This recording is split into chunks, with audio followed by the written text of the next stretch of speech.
Hi, folks. Welcome to episode 8 of The Hole on the Corner, where we talk all things R.A. Lafferty. I'm Dan Peterson. We're still trying to crack our way through the short story collections, and I'm going to try to pick up the pace now. But I hope we've had an enjoyable we can have an enjoyable discussion about, in a little more detail, a lot of the stories collected in here by going through them just a little slow like this. But going to try to pick up the pace a little bit here. So let's get going. As I said last time, it was Corroboree Press put out 2 nice hardbound collections. One was Golden Gate, which was a more random collection of stories. And then they put out a themed one called Through Elegant Eyes. The full title is Through Elegant Eyes, Stories of Austro and the Men Who Know Everything. This is a great set of stories. See the illustration there of the crew. See, is that Austro? Where's Austro? Yes. That's Austro, the Australopithecus tween and his pet dinosaur. And these like middle-aged men. Barnaby Sheen.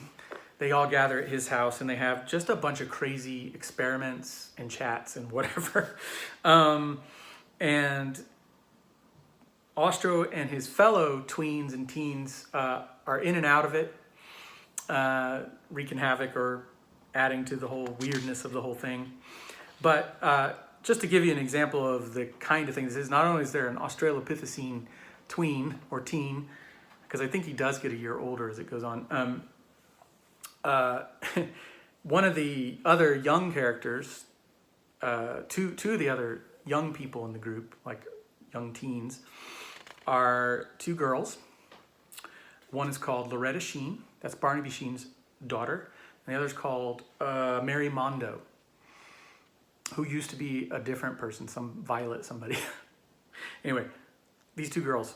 So let me just tell you though that Loretta Sheen is currently a life-sized, sawdust-filled doll who just lies there on Barnaby's couch. And he talks sometimes about how he feels, out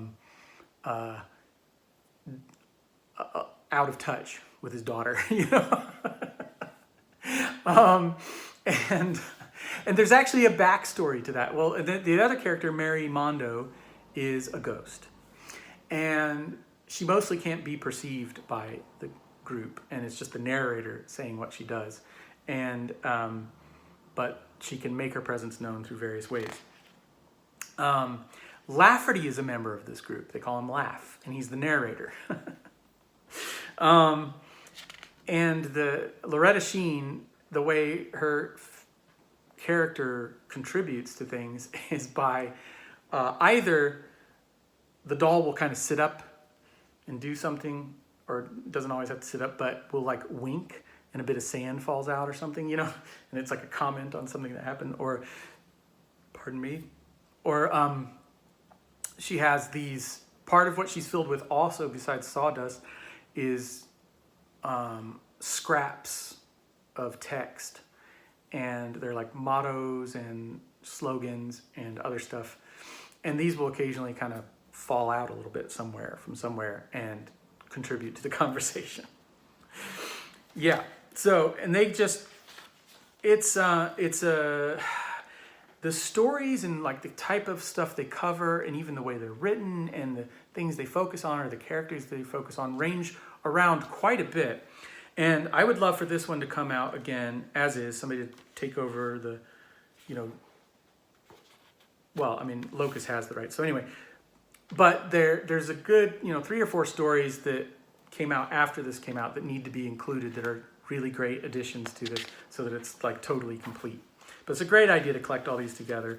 There's the Institute for Impure Science with its cast of characters, including Epictistes, the computer, and all the experiments they get up to. And that's almost like a whole separate thing with its own set of rules and its own dynamic and all this. And then there's like this parallel group with its own set of rules and a totally different kind of vibe it's more paranormal almost. The others really fit kind of as science fiction for the most part, whereas these are like paranormal tales almost. And Lafferty was really into like Charles Fort and Fortean things, and just everything that is cryptic and esoteric and paranormal and all that.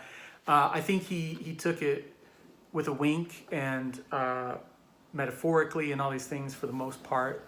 I think he has some of his own really interesting literalizations of, you know, the esoteric or the paranormal. But, you know, he took all those sources, you know, with a wink, but he just thought they were onto something in a way, or they're a good metaphor for things.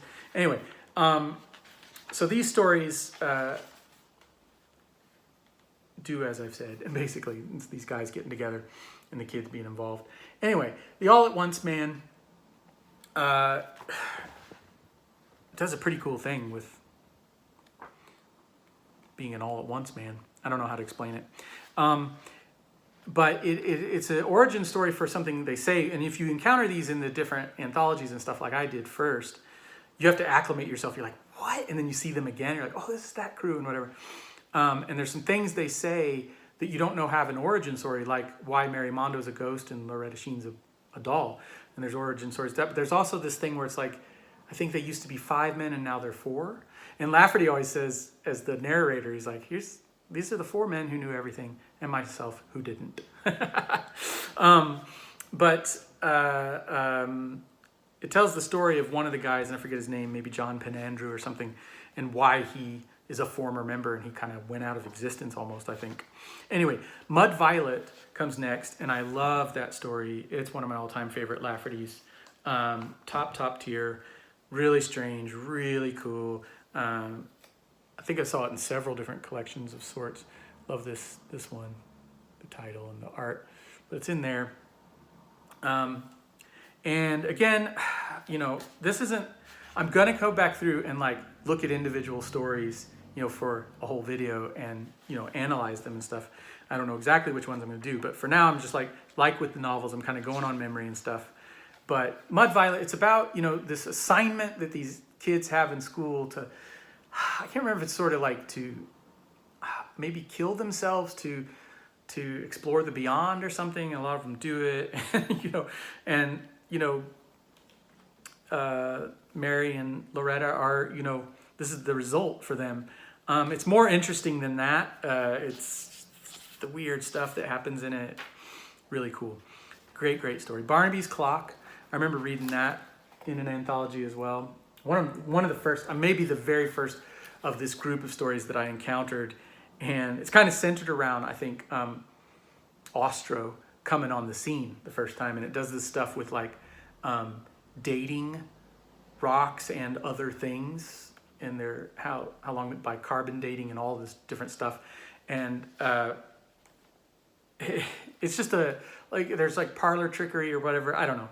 But Austro comes on the scene and everything. And there was something about it. I can't, you know, there's not much to it except that, you know, it's about dating stuff. And I think basically Austro comes along and pretends to be this machine that's like dating it all correctly. But it's really just Austro back there going, that's 100,000 years old or whatever, you know. Anyway, but it was so funny the first time I read it. And the way it started and say, oh, that's not really the start of the story. And which doesn't sound that funny, but it was great. Anyway, I like that story a lot. Maybe not top tier, but a personal fave. And Read the Flesh Between the Lines, collected elsewhere also, it's got one of my favorite lists that Lafferty does that lasts a page or two. It's very, very long, very cool. What's it about? I don't know. I'm just going to skip that one. I'm sorry. It's really one I need to reread. It definitely had some super interesting stuff in it. That's this room that's all this stuff is listed in eventually like explodes or something. But I just love the list. And because it ranges, you know, the list I read, if you've seen the video, I forget which one it was, but from a short story called Condillac's Statue, and this huge list of things this stone statue smells from the French countryside, and everything down to hairy legs of bumblebees or whatever. And in this list, it's like, just lists out a whole different a range of things, a paragraph for each of like, some of it is like countryside hay and apples and different things, and then but like electronics at great length and car parts or something, and like it's just all this stuff that's piled up in this garage and like different things. It's really cool, but it speaks to, again, I think, object-oriented ontology. I'm just gonna throw that out there. I mentioned it before. It's a whole thing. But yeah, okay. So there's that one, and then Animal Fair, collected elsewhere, which I spent a decent amount of time on in my PhD thesis in my last chapter, and I couldn't even touch on half of what it's doing, but it's one of my all-time favorite Laffertys, and it's basically like these animals start to appear in the draw, which is like a landscape term, between Barnaby's house and his neighbor's house. So it's in Tulsa, but because these are all set in Tulsa, but it's like a sort of piece of landscape that's left in the urban environment, you know. But they're like ghost animals, sort of, and they're like these exaggerated animals, and they're crowding in more and more. And basically they're having a convocation, they're having a meeting, whilst the humans have a meeting in the house. And really cool ecological stuff is said in this story. And it's all about seeing the world and how to see it and how to see more of it, which is, again, a theme that comes up all the time with Lafferty. And the tweens, Austro and Chiara, I think is her name, are able to see more than the adults can see, and they start co-creating, which is another big Lafferty theme, co-creating the world along with the animals, and they're kind of like enabling more animals to show up and all this kind of stuff. It's so cool. And then the animals basically conclude their conference with issuing a warning to humankind that, like, we've put you on notice, be warned, you got to do better. You got to see the world better. You got to co-create the world better. You know, it speaks to biodiversity and all kinds of things. And if you don't, it's not going to go well. So, wow, you know, what a story, what a theme. Back in 1974, he wrote that. The Ungodly Mice of Dr. Dracos, which is one of the four men who knew everything, Dr. Dracos, is really funny about these mice made of sort of gas and lightning that explode or something. The Two-Headed Lion of Chris Benedetti. I barely remember, something about a politician or something. Chris Benedetti's another one of the four men who know everything. Chiara's his daughter. And it's funny. And yeah, there is something about like these two Irishmen duking it out or something toward the end. This is where he gets some of these things like this, where it's not even science fiction, fantasy, anything. It does feel, and I don't know much of Flann O'Brien at all, but like the tiny bit I've heard about and tried to sample, you know, I think this kind of thing is where he kind of, Lafferty moves way more into that kind of territory with a story like that. The Hellacious Rocket of Harry O'Donovan, quite similar to the previous story. Remember it being quite good, but, you know, yeah, I just need to go back to some of these. But some have a more like spectacular sort of, and others are doing something different, but that is also cool. The Woolly World of Barnaby Sheen. He creates a little world in a sort of under glass, and you know, Mary Mondo's like hovering over it as a ghost and all this stuff. You can see her up there, and you know, hijinks. I think it explodes or something. There's always something exploding in Lafferty. Rivers of Damascus. Somebody has done a YouTube video, two-part video on this story. And I'm very excited to watch it and then engage with it here. I forgot her name at the moment. But and I think is critiquing it even from a post-colonial perspective, but also looking at some stuff that it does. Whew, man, this is... Some of these stories, some of the stories in this whole series that he does are just barely attached to that group. They're just somehow in it somewhere, but it's telling a whole different kind of story that has to do with all kinds of different stuff. And this one starts out in, I don't know, early medieval times, maybe. Like it starts with this sentence: the caravan clowns came to the town about 4 times a year, usually in the service of a caravan, sometimes not. They came now to the town, the oldest town in the world, out of service and with no clear purpose. They were strictly on a bold, bashful skylark. There were a few less than 100 of them. They were slight, smiling, shy, desert Arabs. the guards of the city, though they usually treated the clowns with a lowering sort of theatrical harshness, really liked them, but especially they liked to devil them. And on it goes. And I think it's like Byzantine and it's like partly Lafferty's critique on maybe corruption in Byzantine clergy or something. But goes all over the place. But eventually you realize it's being watched by people in our present through what's called para-archaeology and some other para stuff going on there. And then it comes forward to the present and it goes crazy. It gets into this whole like technicality of how that's working or something, but not in a science fictional way that really adds up. I mean, I'm not saying there's no substance to it, but it's it's more philosophical than scientific or whatever. But there's things where it talks about a modern kid who has this power to project things, and a whole awesome thing about that with like a micro tale type of thing. Here's artwork from it. Anyway, it's really good. It's quite dense and long. I'm gonna have to come back to it to see where I rate it really. Old Halloween's on the Guna Slopes is a blast of a story. Most of us love it. There's two versions of it. This is one we've discovered. There's this like other version of it. And it's really hard to tell. It's really hard to decide which version you like better in terms of what he leaves in and out and so on. But it's Austro focused. It's Halloween. There's gore. There's fake gore. There's hijinks. Mary Mondo's ghostly doing stuff. And it's really cool, man. Cool. He doesn't do many Halloween stories, if any others. So it's cool to see him do a Halloween story. And Brain Fever Season is awesome. It talks about how the porn shops all over the world, randomly somebody comes in and asks for like some book of ancient language or something, and like linguistics and stuff, and then like this Brain Fever Season happens where everybody's horny for like knowledge, and the porn stores try to keep up and are like trying to stock,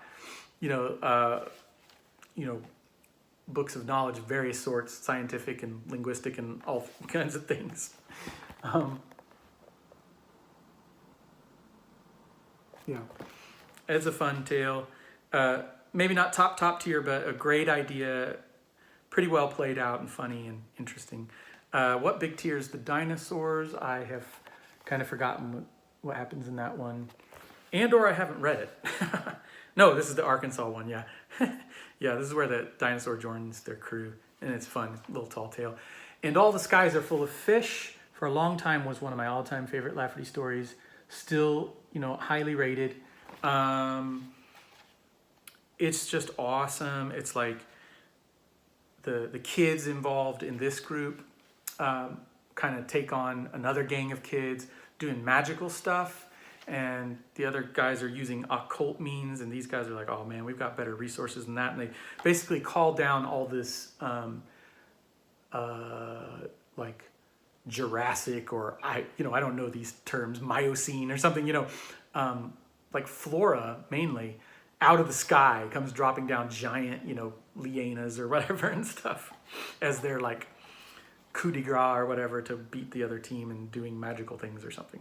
Really love that story. St. Poleander's Eve, Mud Violet and St. Poleander's Eve, I think maybe are my two favorite and maybe the two most substantial stories in this group of stories. Even if I add in some of the ones that didn't get included here, which are awesome and some of the best ones, some really funny ones and crazy ones. But I think these have the most substance, and maybe so St. Poleander's Eve above all. I cannot begin to tell you what the story's like or what it's about, but it has to do with like theater and TV and electronics, and ghostliness and haunting and visualizing and oh my God. And that's not really what it's about. I don't know. And it's definitely saying some things philosophically, probably theologically. And so, yeah, that's Through Elegant Eyes that collects the story of the men who knew everything, and Austro and his pals. Just a really, unique thing that Lafferty made, cast of characters and so on. So then we get to, things Lafferty's fallen on hard times. These specialty presses are putting out lovely hardbound books with great illustrations but limited editions, and then Chris Drum is heroically just like putting out zines of like 4 or 5 stories at a time. And I think, you know, the format throws me off a little bit. I love the zine quality. I have no problem with that, but some of them more than others look a little bit like Lafferty's manuscripts, where, you know, instead of things being italicized, it's the underlining, which is what he did in his manuscripts, and it just looks a little rough on the page and like just takes you out of it a little bit. But there's some gobsmacking stuff in here. I think it's a real mixture of whether it's like top tier stuff or not, but there's, you know, things I wouldn't want to miss, that's for sure. Another anthology comes out, and one more of these comes out a little later.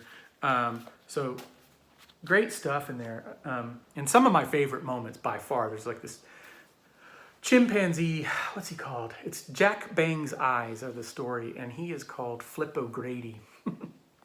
And they're doing these like probability experiments, and he's like flipping coins or something, and for them, and he communicates by means of writing on a tablet and showing people what he's saying. And it talks about his home life when he's off work and not having to do this. He's a hot-handed chimp, it says, you know. And it talks about all these different color, like silk robes or something that he wears, and how he tends his garden. And it's a lovely passage that is so freaking cool. Anyway, so you get like little things like that in there scattered throughout. And you've got so that was like 84 through 86, I think those came out-ish. 1984, and this was at the same time, 83, Annals of Klepsis, which is, if you've seen my video on Lafferty's 80s novels, this is my favorite one, and maybe my favorite Lafferty novel.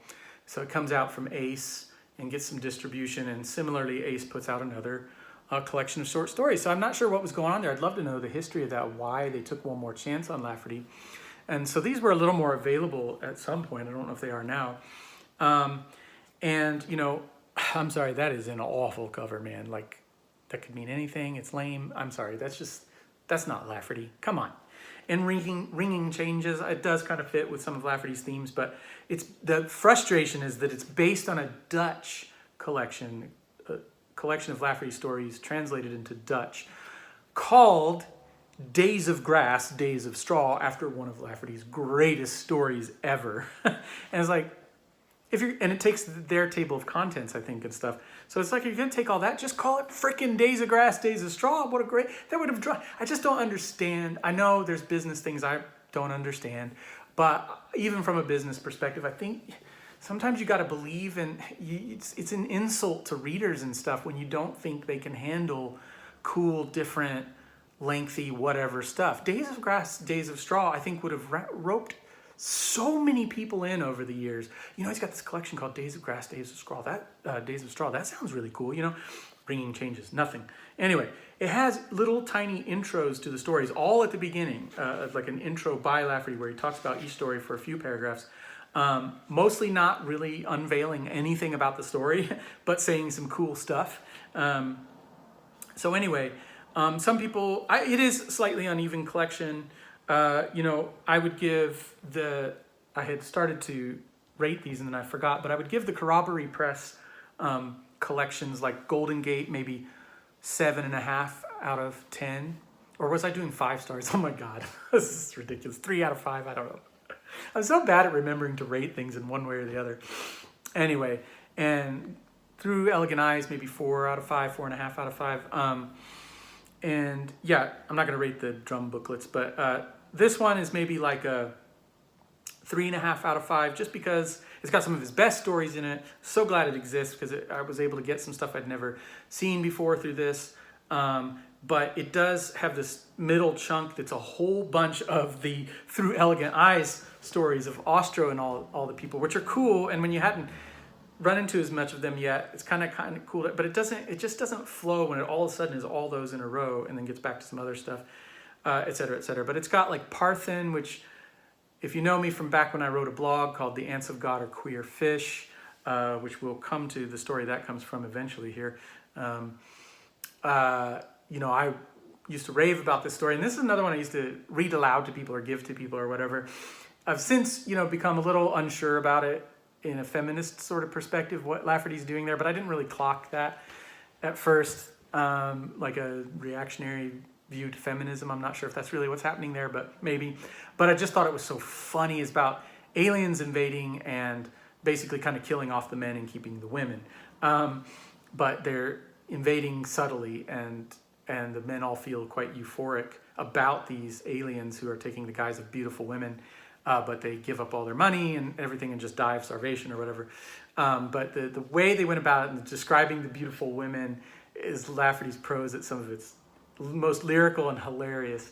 So I do still enjoy it on a certain level. Old Foot Forgot is one of his planetary stories that is awesome. Thankfully, it's in the very best of Lafferty. It does like philosophical work on the many and the one and the many is actually usually what that's called. But, on oneness, it's a critique of oneness, which Lafferty kind of hated. Monism, you might say, to use the philosophical term about all things ultimately being one and there being no separation, which is big in ecological thought, and I don't agree with it. I sympathize with it, and a lot of good theological or ecological work is coming out of that perspective that people are drawing on Spinoza, especially. And Spinoza, I haven't read, but he seems super interesting to me, so I understand the draw there, and I want to understand it better. But currently I don't agree with monism. I don't agree with the idea of multiplicity ultimately being a singularity, just oneness. So I kind of sympathize with what Lafferty's saying here.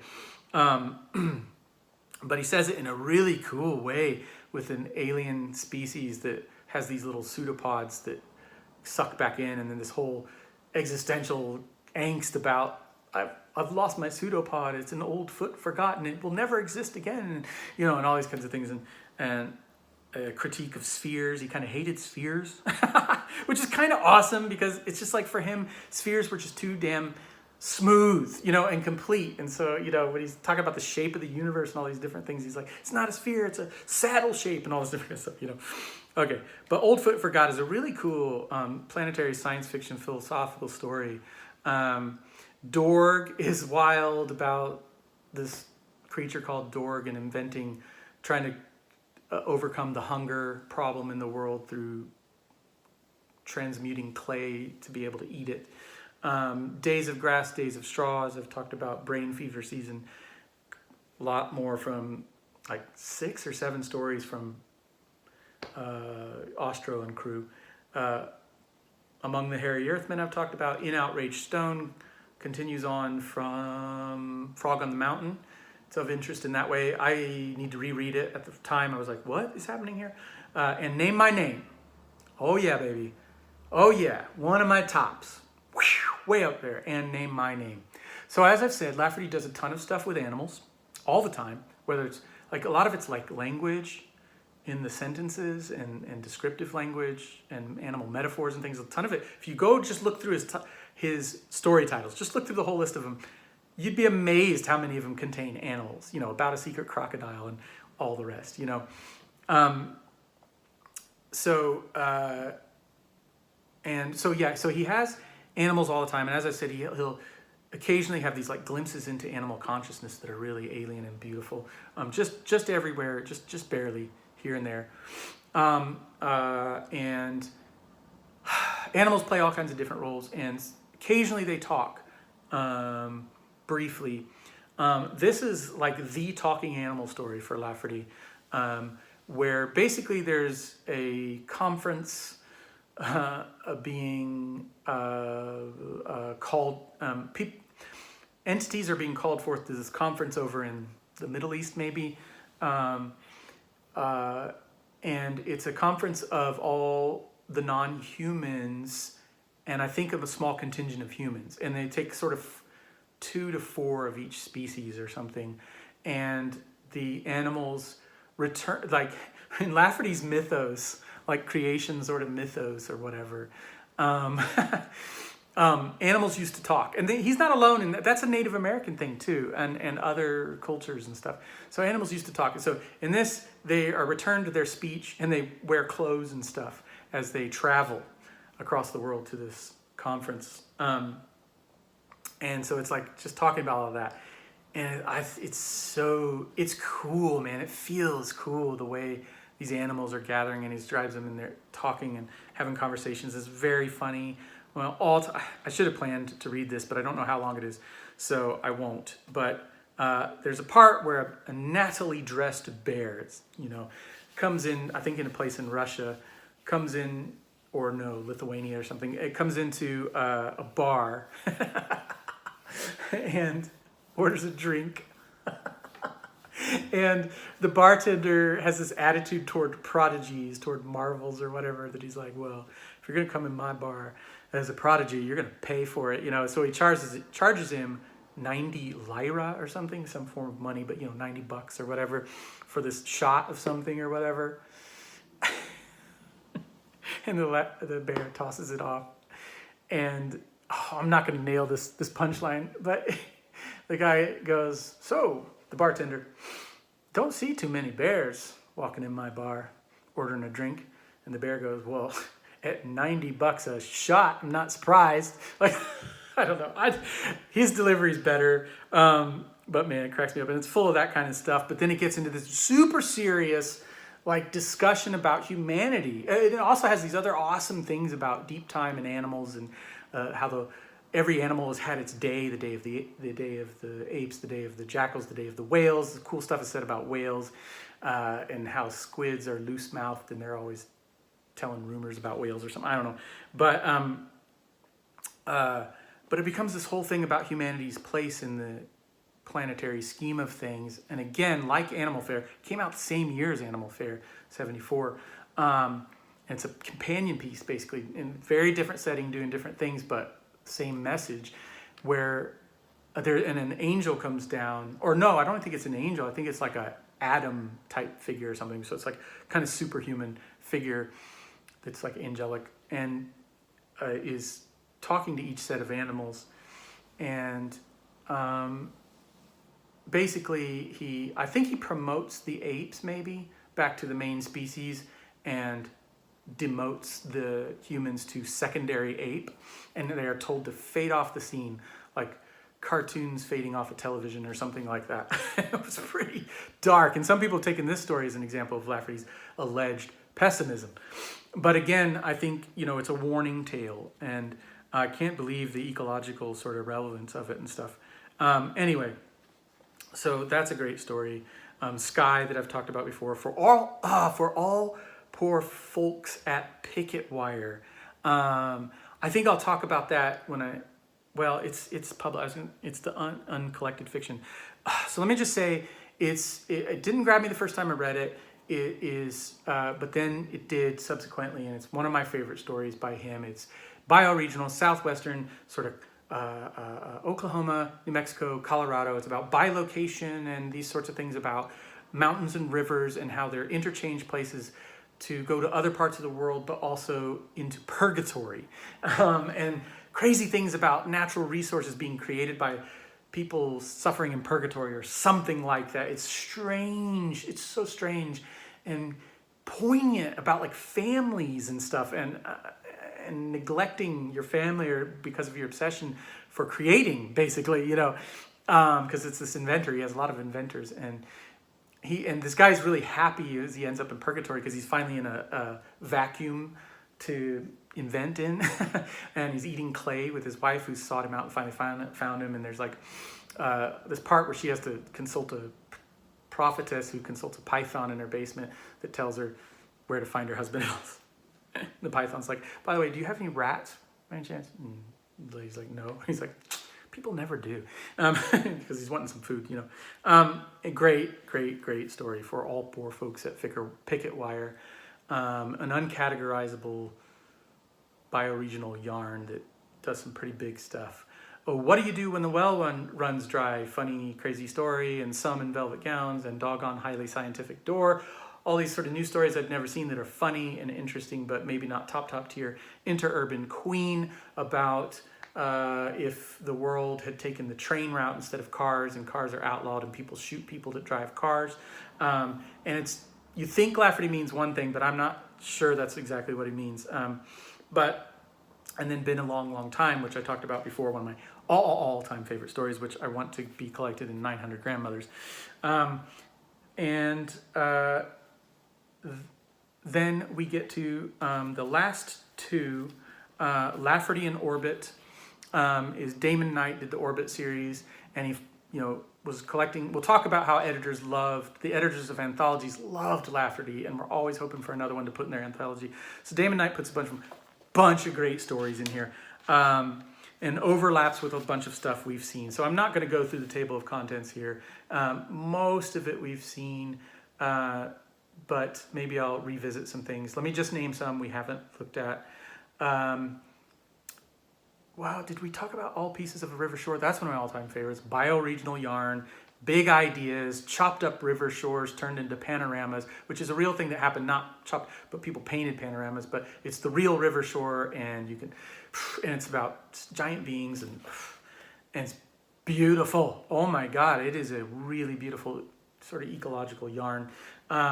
Bright Coins and Never Ending Stream, great. Flaming Ducks and Giant Bread, wild, great. The Hole in the Court, we've seen that. The Skinny People of Lepto-Flebo Street. I don't know how to describe that one. I love it. Let's see, anything else? The Hand with 100 Fingers. Interesting social commentary. Not sure where Lafferty's coming from. Royal Licorice, little yarn, cool. This one has Configuration of the North Shore, one of my all-time favorite stories that I talked about before. When All the Land Pours Out Again is a really cool one that I need to revisit, but I don't know, sort of eco-apocalyptic in a way. The Only Tune That You Could Play, I remember being cool, but I don't remember what it's about. So worthwhile, but unfortunately, we need a new edition. I like this idea, just preserve it, Lafferty and Orbit.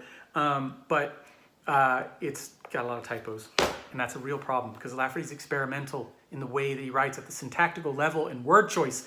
And if you're like looking at something he's written and it's like seems to be misspelled, when in fact that's because oftentimes he'll use arcane spellings, or it seems to be ungrammatical, but sometimes he'll make characters speak ungrammatically. Okay, but then some of that stuff's just sheer mistake in there. It's like, come on guys, do right by him. And unfortunately that's the case with Iron Tears. That was like 90, I think, and this is like 91 or something, 92, and it's got this great intro by Michael Swanwick, and it's an awesome collection of stories. Finally, somebody goes for the late 70s, 80s type stuff that Lafferty had published in the anthologies and things, and it's riddled with typos, and even the editor, the publisher or whatever, was disappointed about that. It's limited anyway, so I don't know if we need to do this one again. I think these are going to be collected elsewhere, but we could do this one again, but it's got to be fixed textually. But this has a bunch of freaking great stories. You can't go back. They go to these kids. I can't remember if they're adults now and they're thinking about back when they were kids, and they used to call the moon out of the sky and climb up onto it and walk around. And they do that, and it's just awesome, but it's also poignant about like how you can't go back, nostalgia and stuff. Ifrit about a djinn, pro wrestling, and genie in a bottle. What more do I need to say? It's awesome. Lord Torpedo, Lord Gyroscope. Okay, thankfully, I mean, it would be such a bummer if a story of that title didn't pay off. It's an awesome story about sped up time and special talents and psychic vampirism. Funny Fingers. Wow. Whoa. Powerful mythic tale. Lost Love. Primordial People. Thieving Bear Planet, thankfully, is collected in the very best of. Talk about it there, one of my all-time favorites. Incredible. Jeff Vandermeer loves it, introduces it in that other. Berry Hill, sort of a little horror story, pretty good. World is Will and Wallpaper. Why haven't I talked about that before? I thought that was collected somewhere else. But it is in the very best of, so we'll talk about it later. Horns on Their Heads. Theological dystopia sort of thing that some people don't care for. I'll have to see it again, but it's really cool, man. Just does weird stuff, and God is a whale. I don't know. Where are we? Man, this is such a solid collection. By the Seashore, this alien kid who's a clamshell, or has a clamshell head that little things come out of and go back in. And it's so poignant. and beautiful.